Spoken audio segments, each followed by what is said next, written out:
time for another edition of Last Call here on the next round. Our celebrity guest, Kristen Saban. Hello. On the green couch. What do you think about the green couch? I love it. It's a great color. It's funny. All the guys up here hate it. I'm the one that picked out the green couch, but we're in the green room, so we might as well have a green couch, right? Yeah, it makes sense. We finally appreciate you catching up with us. Yeah. It's been a long journey going back to Rose Bowl. Yeah. You had a little birthday trip in LA. We tried to get up with you there. Probably not the best of circumstances, but you're finally here. Yeah, I'm excited to be here. Thanks for having me. Okay, so let's go back. January 10th, after 50 years of coaching, your dad retires. We were up here. I was talking to Brock Heward. He had just broke the news about Pete Carroll retiring. We get a little wind after that your dad was maybe retiring. I kind of speculated all year, I don't know, the way it just seemed like the house they bought, the way you and your mom were so excited about games. Maybe I read too much into that, but I was like, there's no way he's going to retire the same day Pete Carroll is out. Yeah. And he ultimately did retire. Did you know it was coming? You can be transparent. Yeah, I mean, so that morning, I kind of got like a little heads up, it's been like every year, we treat every year, especially like the last 5-10 years of, he might, because he's talked about it before, and, like maybe about 5 years ago, he was like, oh, this might be the year. And then it wasn't. And 5 years later, he keeps going. So we kind of treat it every year like it could be the last. But it just kind of felt different this past season. And so that morning, my mom was like, maybe not, but just don't be surprised if you see something. And later that afternoon, I was on a plane to Orlando with my son to go to Disney World. And I just bought like the Southwest Wi-Fi. And my phone is just blowing up. And I'm like, I can only imagine. I'm like, oh my God, what's going on? And a friend of mine who works with Tuscaloosa News texted me and said, hey, can you confirm this for me, Chris Lowe's tweet? Because Chris is great and everything that comes from his is going to be the real deal. And I said, what do you mean what's Chris's tweet? And I pulled up Instagram and it was like the first article I saw was retiring. And so I'm on the plane. I can't text anybody. I can't call anybody. And so I'm like, okay, are you doing this? Am I finding out on Instagram on my way to Disney World?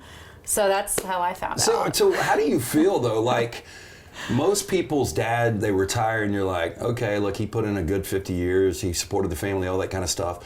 But like for your dad to be the greatest of all time and him retire, were you sad? Were you happy for him? I mean, I cried. It was like a mixture of emotions because like it's the run that he's had is insane, and getting to witness it has been like just a blessing. And when that all comes to an end, when it's, especially like on my side of things, when it's like been my whole life, when that comes to an end, it's kind of like shot to the heart because it's over. But yeah, no, I'm more happy for him than anything, really. It's been a good run, and I think he stopped at a good time. You've experienced so many milestones in the state of Alabama. Graduate high school, graduate college, get married, get divorced, have a kid.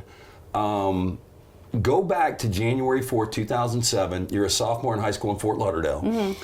The rumor was, or I guess it's been kind of confirmed now, Mal Moore, the late great Mal Moore, the athletic director at Alabama, was camping out in y'all's driveway. Yeah. And basically would not take a no from your dad. At that point, you're 15 or 16 years old. Did you know what was going on? I mean, your dad's a head coach of the Miami Dolphins. That's got to be kind of cool. Mm-hmm. But did you know that this man was there pressing your dad to come back to college football? And when did you know that that was a reality that you guys were going to Tuscaloosa? I kind of realized it was like a big deal when my parents finally like let him come in the house, because I remember meeting him in our living room in Florida. But like the excess of it, I wasn't like, I'm 15, so I mean, I know football's football for me at that point, and I thought NFL was bigger than anything else. So I didn't really understand what the big deal was. And that's when I first discovered like chat boards and message boards and stuff like that, because I was like Googling things. Which more so negative. Yeah, of course. And like positive. as a 15-year-old, when I'm reading, I'm like, oh, this is like a big deal. And I still don't really understand it, but it definitely was like, okay, this is a big thing, especially for Alabama. And I think the Dolphins, we weren't having like the best season, and we weren't really happy there either. So going back to college and like being able to turn the program around the way that he did, I think that was like the whole magnitude of it all. And I guess it's just one of the hazards of being a coach's kid. But like, I was so selfish, I can't imagine being uprooted in the middle of high school. So you're 15, 16 years old, your sophomore year, you're basically uprooted in the middle of the year. Yeah. And then you go to Tuscaloosa Academy, which from Miami to Tuscaloosa is kind of a culture shock. Yeah. How difficult was that experience and that process for you? I mean, it was scary because when you're in high school, everyone's kind of already established their friend groups, especially your sophomore year. But it helps that Nick Saban's your dad, right? Well, yeah. But so in Fort Lauderdale, the school I went to was St. Thomas Aquinas, and it's a huge school, huge football school. And so in my freshman class, there was like 500 kids. And then we come to Tuscaloosa, and I toured TA, and I liked it. And I ended up graduating with 34 people compared to the class of 500 that I had. 34 people? So it was smaller. Everybody kind of like was friends with everybody. There were like, a couple like the 8th graders my senior year that were cheerleaders that like we would go out to lunch with. Like everybody was friends with each other. So that was kind of nice. It was different, but I liked the smaller ratio.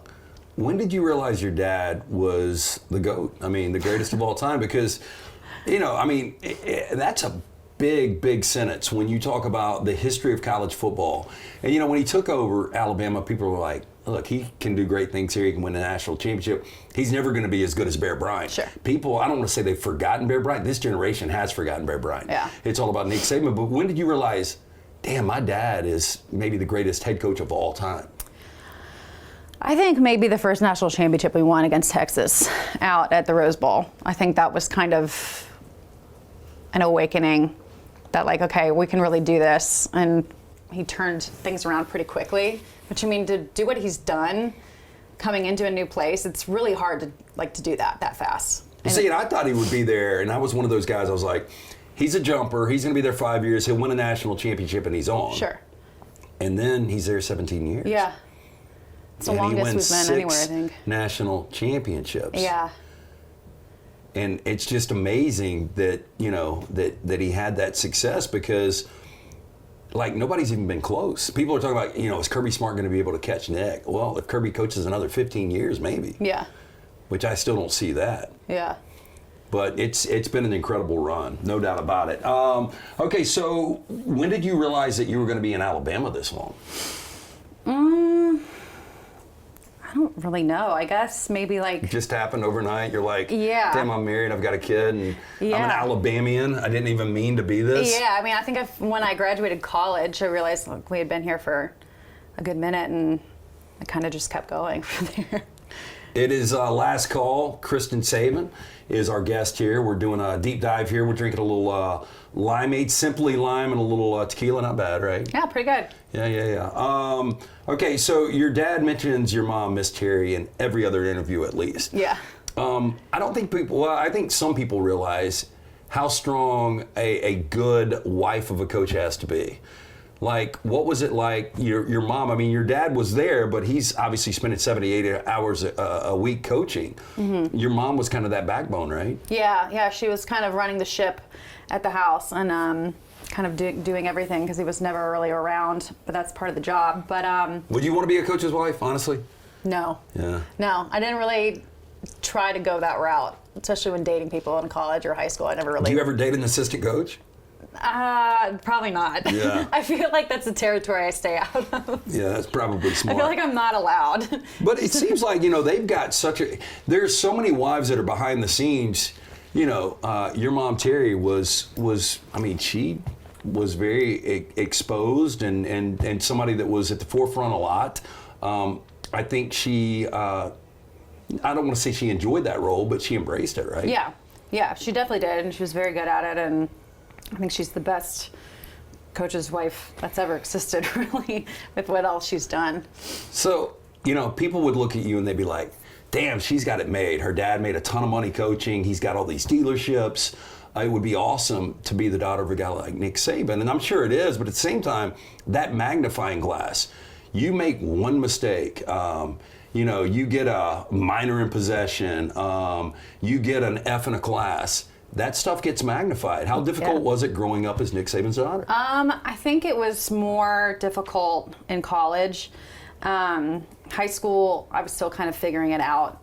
But it was a lot. I still kind of looking back, I'm like, I don't know why people cared so much what I did or said, but I'm very vocal, so I kind of put myself in positions sometimes. But yeah, it's scary and it's a lot, and people just want to know everything, and it's just kind of weird.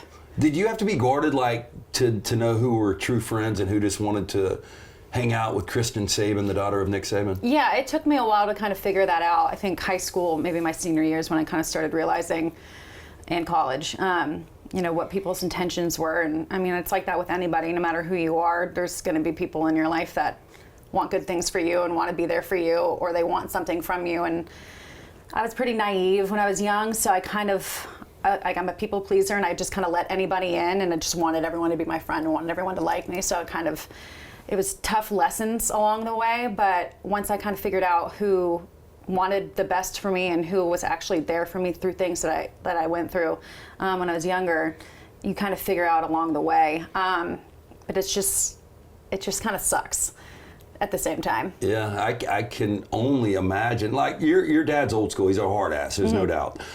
Perception is he can be a dick, and as the daughter of someone like that, like, were you fearful of, like, if I'm late for curfew, what the wrath would be from a guy like Nick Saban? I mean, is the parenting about like it is as a coach? I mean, he's a perfectionist. Yeah, I mean, he expects the best from his kids, the best from his wife, the best from his family. He expects good behavior, and they've done a great job raising my brother and I. And his expectations, like they are of his players, is be a good person, do good things, help other people, and don't screw up. So it was pretty similar, I think. So it's well documented you and your brother both adopted, yeah, from Nick and Terry. And I've got friends that have been adopted, and I've had some that wanted to seek out their biological parents, and they have, and they've still got kind of relationships with them. And some people are kind of weird about that, and they're like, whatever the circumstance is, maybe my parents didn't want me, so I don't want to ever have a relationship with them. Have you ever talked to your biological parents? I haven't. The only information I have is that the mom was 18. She wanted to go to college and wanted me to have a life. So that was great. I think it was like a closed private adoption, so there wasn't really any information. But seeing a picture would be cool, just to kind of see what the resemblance would be. Yeah. Something like that. Yeah, but I mean, you kind of, I don't want to say you hit the lottery, but obviously you've got a really good family and a cool situation now. Yeah. And, I mean, for somebody like that did the right thing, they could have raised you in a shitty household, Sure. and burned cigarettes out on you and, not paid attention to you. That might be a little extreme, but it happens. That does happen. That does happen. Okay, so true or false? Your first kiss was former Florida State, West Virginia quarterback Clint Trickett. I think that's true, yeah. That's insane. How old were you? Probably like 10. It was probably like a very quick peck on the cheek type thing. I remember. So how did that happen, though? I mean, where was Clint Trickett? Where were you? I'm sure it was a coaching thing where Rick was working for your dad. I want to say we were in Baton Rouge. I think it was LSU, because I remember being in Louisiana. That's as much as I remember from that far back. Kristen Saban, last call, drinking a little tequila here. The only bad thing about, we were talking about the crushed ice is awesome. Yeah. It does melt fast in alcohol. It does, but it's okay. Yeah. It's Cheers still really again. good. It's still very good. Again, we appreciate you coming in. Thanks for having me. Okay, so this is another thing. So we mentioned the fact you got married and divorced in the state. Your ex-husband was your neighbor growing up in East Lansing? He was, yeah.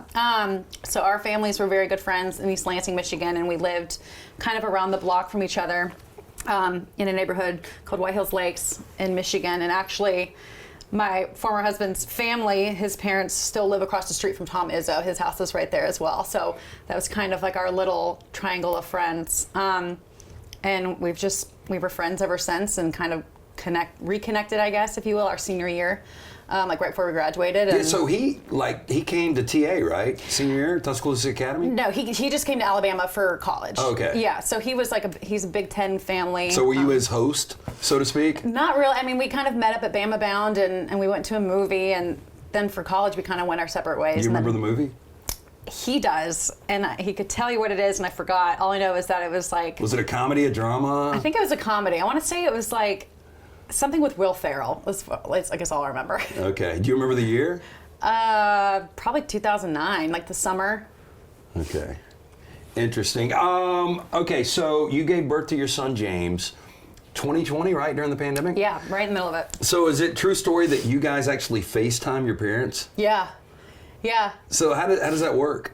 So I had a C-section. James was a massive baby. But both of my kids, though, C-sections, that is a disaster, by the way. I made the mistake of looking over the curtain. Yeah, no, you don't do that. Oh, it's like a war scene. Yeah. So you're FaceTiming with all this shit going on? Well, they weren't seeing like over the curtain. They were just kind of like looking at me, and then when they pulled James up over the curtain, then we kind of flipped everything. But it's like, if it wasn't the pandemic, my mom and Adam would have been right there. But Adam was there. But it was just kind of sad because like, when you're a girl and you're having your first baby, you always want your mom there. Usually moms are always in the room for the most part, and so we couldn't have that moment. So bad timing out of you having a kid during the pandemic. I know. And so at the hospital, I was like, is it HIPAA, like whatever, can we FaceTime my family, like while you guys are doing this procedure? They were like, yeah, we don't care. So that was really nice. Yeah, I don't think anybody's ready to be a parent. How much has it changed you? A lot. You have to make a lot of sacrifices. You don't, you don't get to sleep as much anymore. I've learned that. No, but it's a really great thing being a mom, and James has changed my life for the better. And he's a great kid, and he's smart, and he's funny, and being a mom is really cool. It has its ups and downs, but as you know, being a parent, it's not always going to be smooth sailing. You learn as you go, and he's 4 years old now, and we're 4 years in, and I still feel like I'm learning things as I go, and that's just kind of, you just figure it out. Do you think that and I've heard this about a lot, and I heard it, believe it or not, for some people watching as I drink my tequila in church this past weekend, that the grandkid is great because you can just give it back. Do you think your dad is a better grandfather? Yeah. Like a lot of people are. But Yeah. like, how has he been with James? He's great with James, and I think it's fun for him because I have a niece. She's 10 years old, and she was the first grandchild. She was a girl, but now that we have James, he's the boy, and my dad can play, t-ball with him in the driveway and throw a ball with him and do kind of all the boy stuff. So that's kind of softened him up a little bit, in my opinion. And I think he really, really enjoys it. So we've learned a lot about your dad over 17 years. And a lot of stuff he don't like to talk about. He's like, he just has that look like, move on. Yeah. Like we found out he plays the accordion. Did you ever hear that story? He did when he was a kid. Yeah. I've never seen him. Like your grandparents made him play it? Yeah. They made him do something. And he gets so pissed if anybody brings that up. Yeah.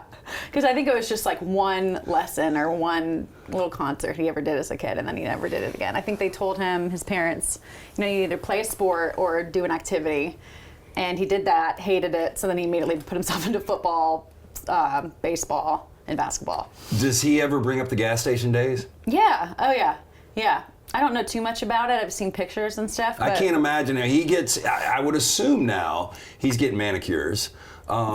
Can you imagine him with dirty fingernails? Yeah, he doesn't really have much fingernails, but from what I've there for the last Does 17 he chew? years. Yeah, from what I've seen on him, he doesn't have much of fingernails there. Probably for his life and his career. Do you worry about him at all now that, like, he's got ESPN Game Day, and look, he's going to be awesome. Like him during the NFL draft, we had him on, and the last time I saw you was at Regions, and you were walking around when he was playing the round at the Pro-Am.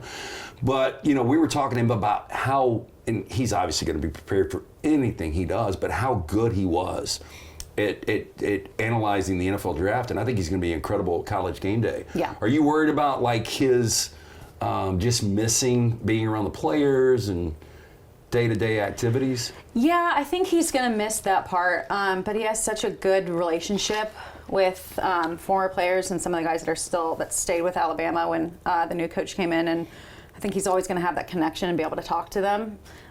So that won't ever be severed, but I feel like his drive for competition, I mean, sitting at a desk and talking, that's one thing, but you're not competing with anybody, you're just having conversation. So I think maybe the competition itch he might miss a little, but he's playing a lot of golf, so that's kind of making up for that. So outside of being a mom, like what are your aspirations? You're doing a lot of different things. You did event planning for a while.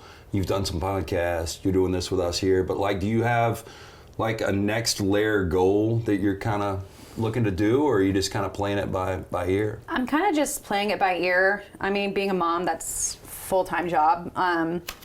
But social media, I love it. It's a curse and a blessing, but I try to just have fun with it, and people really like to see kind of behind the scene things from me, like family side, which they don't love, but every once in a while I'll give a little glimpse, and people really love it, and I'm happy to share things with people that are happy to be on my page and see that and enjoy it. I've met a lot of really good people through that. From East Lansing to Baton Rouge to Miami to Tuscaloosa and now to Birmingham, does Birmingham, and like I'm one of these guys, I back Birmingham. I grew up here. I think it's an awesome city. I think it's the right size. I was in Nashville again last week or a couple of days ago. It's gotten too big. I think Birmingham is like perfect. Do you see yourself living in Birmingham forever? Yeah, this was kind of like my end game. I lived in Nashville when I graduated college. Isn't it amazing how big that place has gotten? It's not what it was now, like then. Yeah, and if it was in 2013, I probably would have never left. It was a great place, and it still is for what it is. Yeah, it's just but it's too like much they're now. almost trying to become like, we want to be one of the top 10 biggest markets in all of the United States, and there's skyscrapers going up everywhere. Yeah. It's nonstop construction. I don't know how they have room to build anything else. I know. Where they are. It's insane, and it's nothing but bachelorette parties. Yeah. And Is that where you had yours? no, I had mine in Charleston, South Carolina. Oh, that's probably number 2. We had a little, mine was kind of low key, so. The Nashville bachelorette party is not low key. Okay, we're going to do some rapid fire for you. Okay. Ready? Favorite Birmingham restaurant? Ooh, Bottega. Bottega. Yeah. Do you do the cafe side or the? I've done diner side? both. Okay. I've done both. It's hard to get in, but when you can get in, it's great. Boy, and that has been a fixture in Birmingham for a long time. Yeah. Favorite Tuscaloosa restaurant? I will say this: Tuscaloosa has gotten incredible. I graduated there back in the mid '90s. It is night and day, and your dad has a lot to do with that. And Yeah. I've had that conversation. We graduated 16,000 undergrads. I think it's like 30,000 now. But the only thing that hasn't gotten better, the hotels are incredible. I think you guys are part of the Alamite. I stayed there a Yes. couple of months ago. Yeah. It's great. The restaurants just aren't where they need to be. Yeah. But there's still a couple of good ones. They're getting there. They're getting there. My favorite is Evangeline's over in Northport. It's a little. Never had it. It's great. Is it Italian?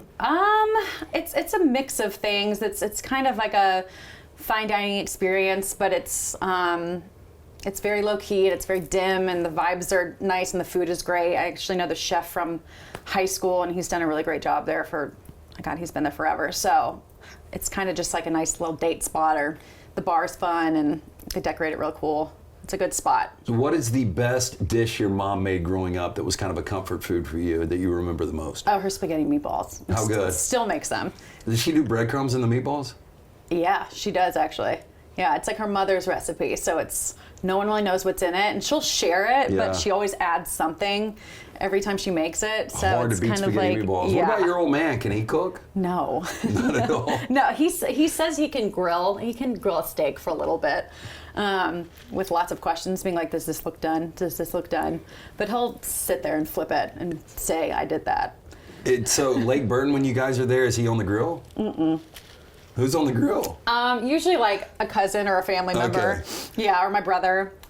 Well, his ass has got to relax at some point, Yeah, right? yeah. But he likes to like be involved and like do the dishes and flip the steak and things like that. But I really don't think he knows what he's doing sometimes. Favorite road SEC venue for you? I would say this would be a different one, but because I don't go there often. But I went to Arkansas this past year and I actually really liked it. See, it's one of the 3 I haven't been to. Is Yeah, Fayetteville. the campus was really, really cool. I can't remember what the building was, but they have a big building that was sponsored by somebody, like some big family there. And I just thought the campus was really nice, and the people were really nice. The fans were really cool. That helps when their fans are nice to you. So what is it like going back to Baton Rouge? It was awful.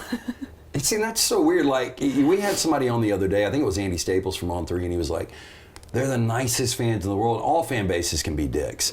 Sure. But like, when they're burning an effigy of your dad when he first comes back, I mean, Yeah. a little strong. I mean, he did a lot. He got that program going in the right direction. Yeah. They were terrible before, and he wins them a national championship, basically handed Les Miles one.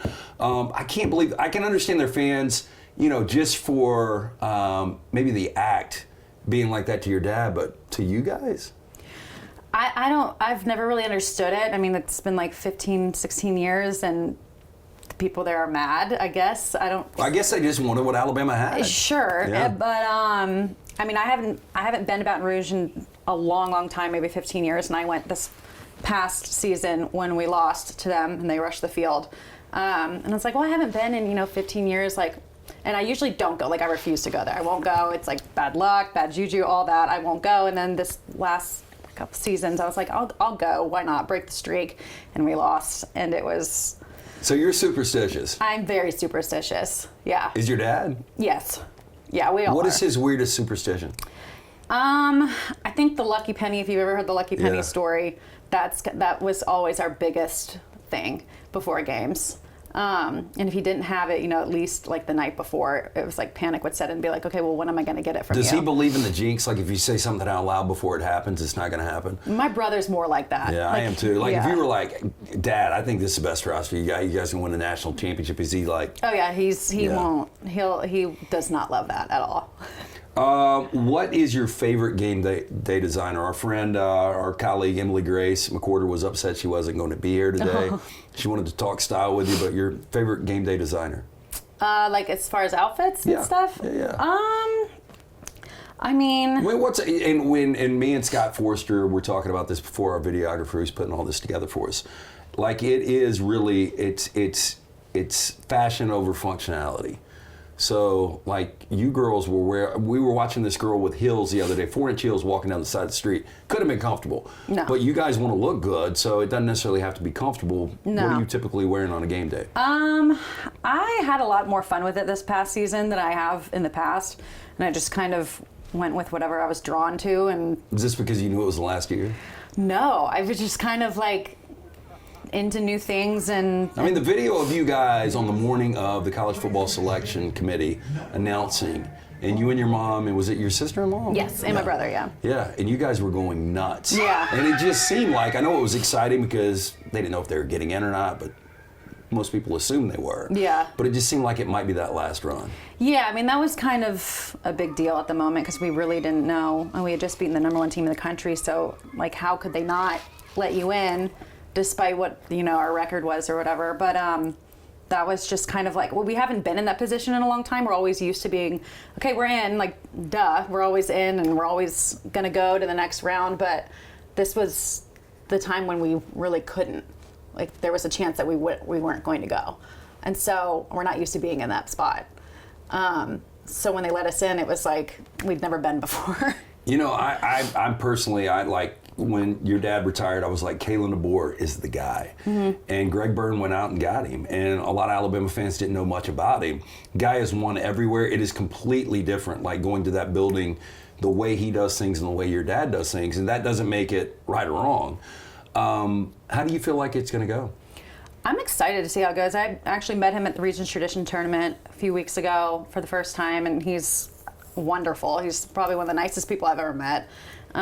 He's too nice. He's very nice. Yeah, we told him, we were like, you're way too accessible. He's very, very like, nice. Your dad knew how to do it. Like, Yeah. Wait, I'm not doing that. Like, when he came up to us at Regents, he's like, Jesus, Josh, I got to do another interview? Yeah. And I told him, I was like, you don't have to if you don't want to. Yeah, it's like, this is part of But it like, now. DeBoer will not say no. Yeah, he's great. And I mean, he's very accomplished, and he went to the national championship. Like, I mean, he's not a bad coach, and he doesn't not have, the resume for it. And I didn't really know who they were going to choose after my dad left.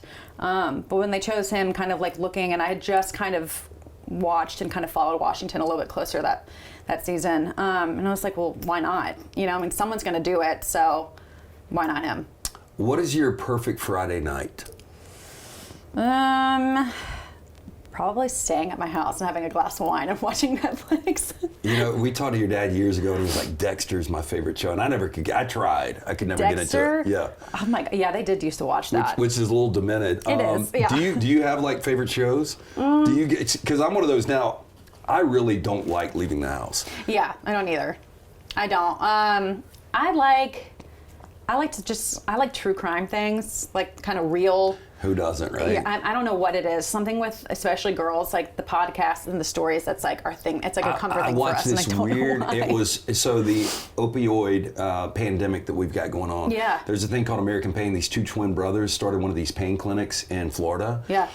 And it is just fascinating the things they were doing. Yeah.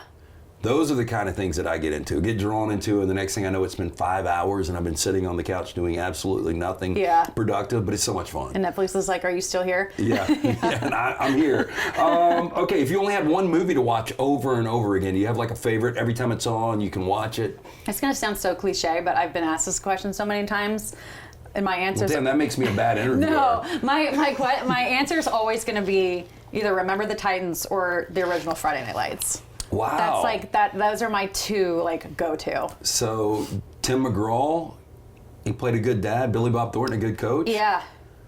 Your dad was in that terrible movie. What was it called? Blindside. God, I cannot believe the hype that movie got. I know it was a cool story. It did. Yeah. I mean, it was but a cool is it story. true that your dad went in there and he was like, "I'm going to say it. Like I know what I'm doing. Like I don't need a script." Yeah. He told him. He said, "Do you want me to say what I actually said at this home visit?" And they were like, "Sure." I actually met Leanne Tui a couple weeks ago in Nashville at an event, and she's just as you would expect. She's high hair still.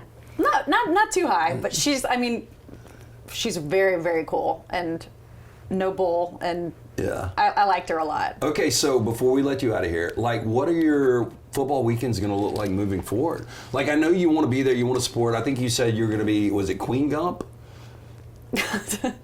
Maybe. It's something like that. But like, you're a huge Alabama fan. You will always be an Alabama fan. You graduated from there. Great things happened to you and your family there. But what will a game day weekend look like moving forward? Do you guys still have a box? Yeah, we'll still have our box, our same one. Greg Byrne was gracious to be like, if you want it forever, it's yours. So I think, I think you guys have got a lifetime pass on that. You just wonder what generation it is. Like James's grandkids, are they still going to get that box? Yeah, I'm hoping that would be great. I never tailgated much, and I kind of did a little bit of that for my first time at A-Day with some friends, so that was really fun. So I kind of want to do a little more of that, and maybe like. Do you feel like you can be more of a normal person now?